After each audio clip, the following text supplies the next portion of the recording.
ঝলমলে মিষ্টি রোদে সবুজ পাতার আড়ালে মুখ উঁচু করে হাসছে সূর্যমুখী ফুল।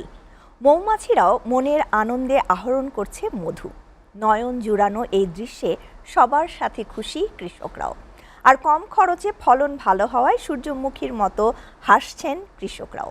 তারা জানান, শুধু সূর্যমুখীর বীজ দিয়েই দেশে ভোজ্য তেলের চাহিদা পূরণ করা সম্ভব।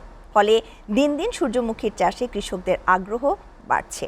টাঙ্গাইল থেকে আহমেদ রাসেলের পাঠানো তথ্য ও ছবিতে ডেস্ক রিপোর্ট।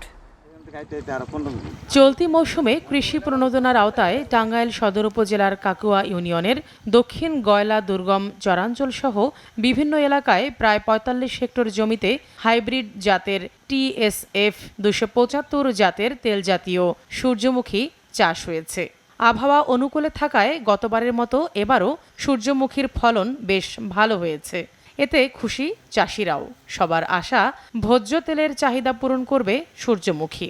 চাষ কমিটা মানে যে লাভজনক ফসল, মানে উপকারও, তেলের উপকারও ভালো, আবার অল্প দিনে ফসলটাও আসে ভালো। যে বছরে যে আবাদ আমরা করছি এবং এই বছরের আবাদ আরও ভালো ফলন পাবো এরকম আশাবাদী আমরা, যে ঝড় তুফান না হয়।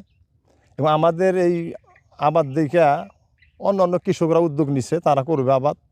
উপজেলা কৃষি অফিসার জানান, সূর্যমুখী চাষিদের সকল ধরনের সহযোগিতা করে আসছেন। এটি অধিক লাভজনক একটি তেল জাতীয় ফসল। ফলে দিন দিন সূর্যমুখী চাষ চরাঞ্চলে ব্যাপক হারে বৃদ্ধি পাচ্ছে। এবার যে ২৫-২৬ অর্থ বছরে যে আমাদের সূর্যমুখী ৫০ হেক্টর জমি, এটা আগামী ২৬-২৭ যখন আমরা টার্গেট নেব, এটা আরও আমরা বাড়িয়ে দিব। কারণ আমি দেখছি এটা প্রচুর সাড়া পড়ছে। টাঙ্গাইল সদর উপজেলায় যে অনাবাদি পতিত জমি ছিল চর এলাকায়, সেখানে কৃষক মোটিভেট হয়ে, আমাদের বিভিন্ন প্রদর্শনীর মাধ্যম দিয়ে মোটিভেট হয়ে তারা এই সূর্যমুখী চাষের প্রতি ঝুঁকছে। টাঙ্গাইল সদর উপজেলা ছাড়াও ভুয়াপুর, গোপালপুর, নাগরপুর ও কালিহাতী সহ জেলার ১২টি উপজেলায় সূর্যমুখী চাষ হচ্ছে। SATV news desk.